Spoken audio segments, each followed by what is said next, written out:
اعظم کی بارگاہ کا جو ہے وہ ان کے دربار میں جو لوگ بیٹھتے ہیں اللہ نے ان کو اتنا نوازا ہے. بلکہ ایک صاحب آپ کی دربار میں بیٹھتے تھے, وضو کراتے تھے لوگوں کو, اور ایک زمانہ گزر گیا ان کا, لوگوں کو وضو کراتے, 30-35 سال ہو گئے گزر گئے کہ وہ وضو کراتے تھے.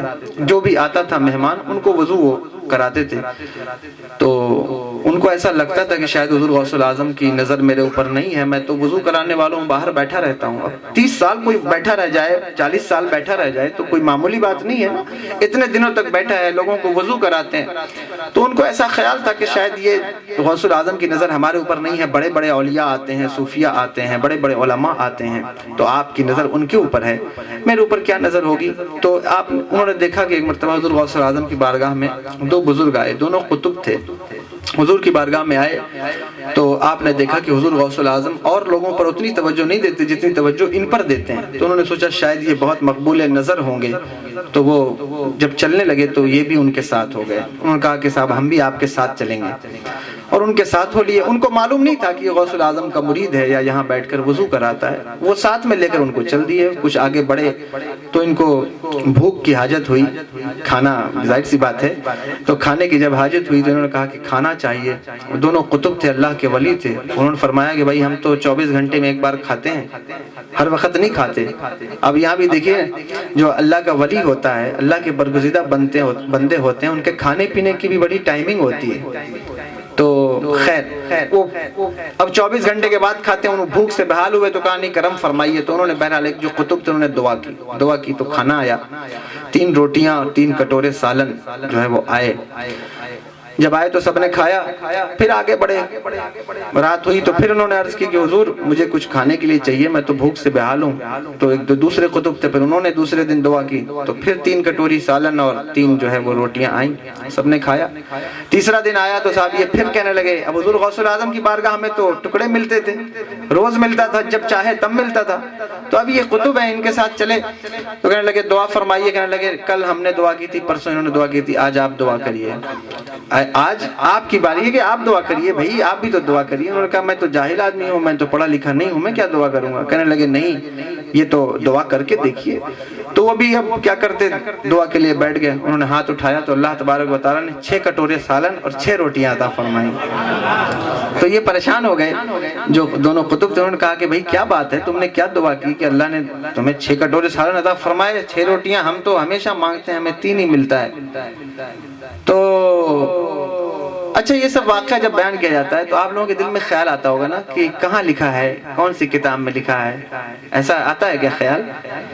آج کل کتابوں کے حوالے بھی میں زیادہ دینے لگا ہوں تاکہ شک جو ہے وہ لوگوں کا دور ہوتا رہے. بلا شبہ خدا کی قسم جو بات بیان کی جاتی ہے وہ یوں ہی نہیں بیان کی جاتی, باقاعدہ بزرگوں نے بیان کیا ہوتا ہے. اور اگر غوث الاعظم رضی اللہ تعالیٰ عنہ کی بات تو وہ ہے, ان کی شان تو وہ ہے کہ ابن تیمیہ جیسے انسان نے ان کی شان بیان کی ہے, قصیدہ غوثیہ لکھا ہے.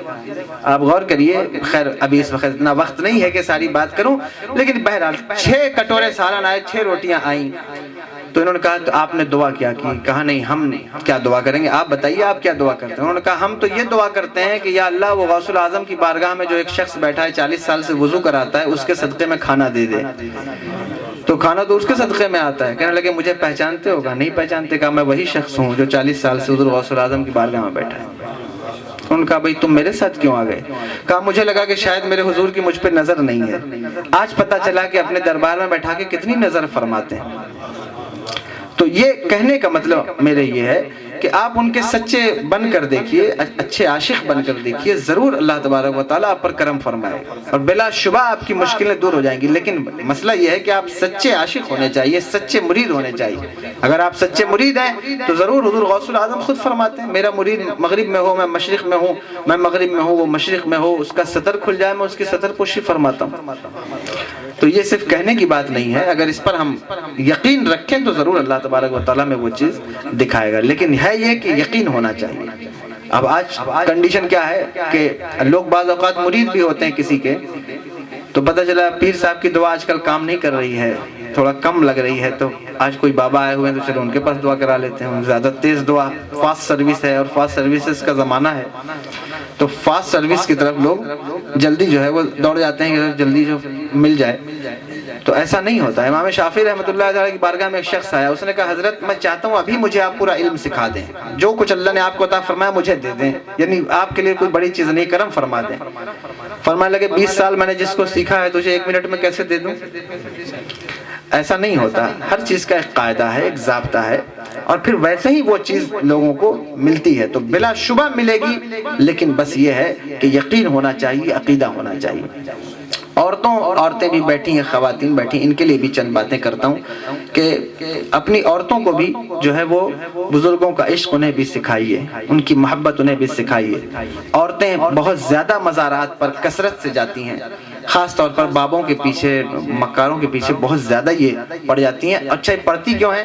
ان کو ایسا لگتا ہے کہ شاید یہ کوئی اللہ کا ولی ہے تو جب اس کے پاس چلا جائے، لیکن اصل میں ان کو سمجھائیے، دین کی باتیں ان کو بتائیے کہ نہیں، آپ جو کام کر رہی ہیں وہ کام مناسب نہیں، غیر مناسب کام ہے، ایسا کام نہ کریں۔ جو ان کے من میں آتا ہے وہ منت مان لیتے ہیں۔ عورتوں کی منت آپ دیکھیے، عورتیں یہاں بیٹھی ہیں، ایسی ایسی منت مان لیں گی کہ اللہ کی پناہ، یعنی آپ تصور نہیں کر سکتے کہ وہ منت مان لی جائے گی، ایسی ایسی عورتیں منت مانگتی ہیں۔ عورتیں اور کہیں کچھ منت مان لیا، کہیں کچھ منت مان لیا، پتہ چلا اس کو پورا کرنے کے لیے گھر بار لوٹا کے جو ہے وہ دوڑی جا رہی ہیں صاحب، چلی جا رہی ہیں منت مانگنے۔ کہاں جا رہے ہیں صاحب؟ وہ منت پوری کرنے جا رہے ہیں۔ اور بچے پیدا ہوئے، منت مان لیا کہ بال جو ہے وہاں اتروائیں گے، ناگپور میں اتروائیں گے، تو وہاں دیوسر میں اتروائیں گے۔